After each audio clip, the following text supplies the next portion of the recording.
whole animals like this when we can grow sausages and burgers from their cells. Within a few years, laboratories not far from this farm in the Netherlands could be growing cultured meat for the table. Not only does it mean meat without slaughter, but it also promises to be better for the environment. Welcome to this week's show on alternative ways to eat meat. Coming up, how long before we eat meat grown in a lab? We visit the Netherlands where scientists are leading efforts to create the world's first test tube burger. Next, eating insects to save the world. We take a look at the six-legged diet of the future. And finally, a hard sell in Argentina. One man pits the soya bean against the country's love for traditional sources of protein. The idea of growing meat in a lab like this certainly keeps animal rights organisations happy. Environmental groups have also welcomed its green credentials. So why are so many people sceptical at the thought of eating cultured meat? An idea that could help to feed the growing population and reduce the negative impact of conventional livestock.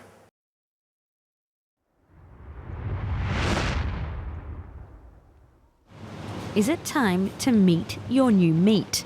Synthetic muscle laid out on a plate. What I have here is a plate with 6 pieces of muscle tissue. So these have been grown before. It's early days, but the recipe has already been developed. Take a tissue sample from any animal, ideally a pig or a cow, extract the stem cells and soak them in a high-protein liquid. Grow them under tension to build up bulk. Finally, mince the new fibres into a steak. Admittedly, the last step is still being fine-tuned. For now, the result looks more like calamari, minus the taste.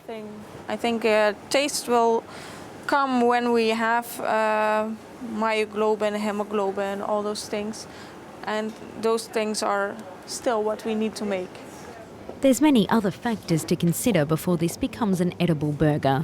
For example, developing the texture of meat. Whether grown in a dish or attached to an animal, muscles need stimulation.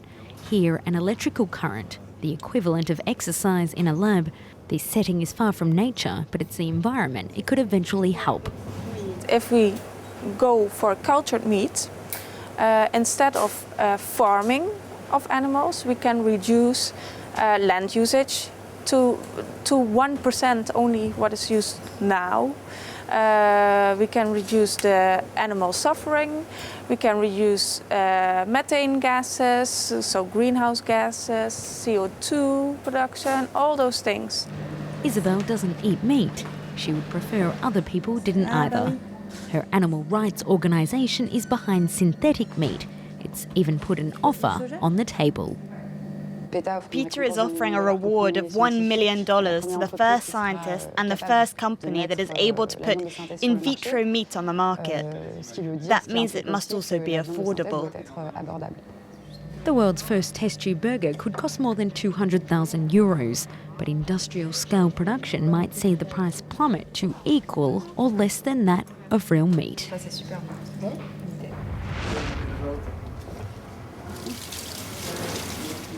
Welcome to the Hotel Rhine IJssel, a hospitality school in the Netherlands. I've joined a cooking class.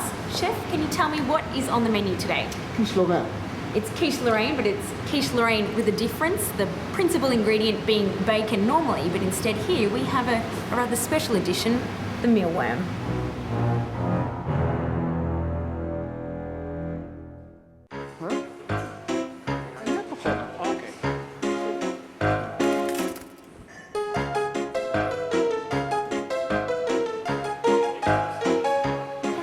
The end product, a rather appetising quiche Lorraine with a grasshopper on top. But while eating insects is not new, there's a growing realisation in Europe that our six-legged friends may need to become an alternative to meat.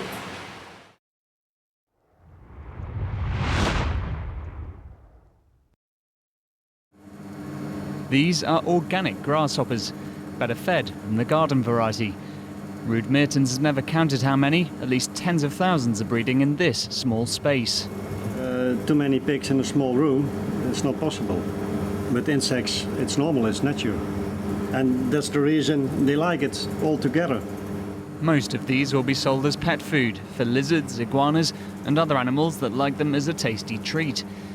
But more recently, there's been a new business: grasshoppers for human consumption. These ones, they are almost ready for eating. We sell them alive, and then they fry them dry and packing them, and then go to the Sligro. Sligro is a wholesale supermarket here in the Netherlands. We sell a different kind of insects or bugs. Rude's dried grasshoppers are sold here, alongside mealworms in a tub. But sales have so far been slow, and not just because of the price. Just the idea, I think, of the worms into my food. No, thank you. But insects do have a long list of selling points. They're high in protein and vitamins, and they're also low in fat.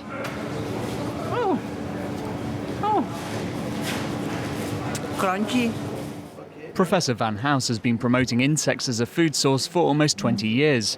His team of entomologists claim that by the year 2020 in Europe, there won't be much of a choice. We are going into a meat crisis very soon, and that's because, let's say, the food prices are becoming so expensive that we need an alternative. It's already estimated that beef, that it will only be for the rich. I think insects are a very good alternative. Compared to conventional livestock, insects emit far less greenhouse gas. Cows are among the worst, pigs are somewhat better, and grasshoppers are by far the best. But farming insects has its challenges. Huge amounts of energy are required to maintain the necessary temperature and light. Studies are underway to determine whether some of the environmental benefits could end up being lost. Changing meat-eating habits could be a hard sell in Argentina, one of the most carnivorous places on the planet. But that's what one man is attempting to do, using the country's soybean production as a primary source of protein and introducing it in school canteens across the nation.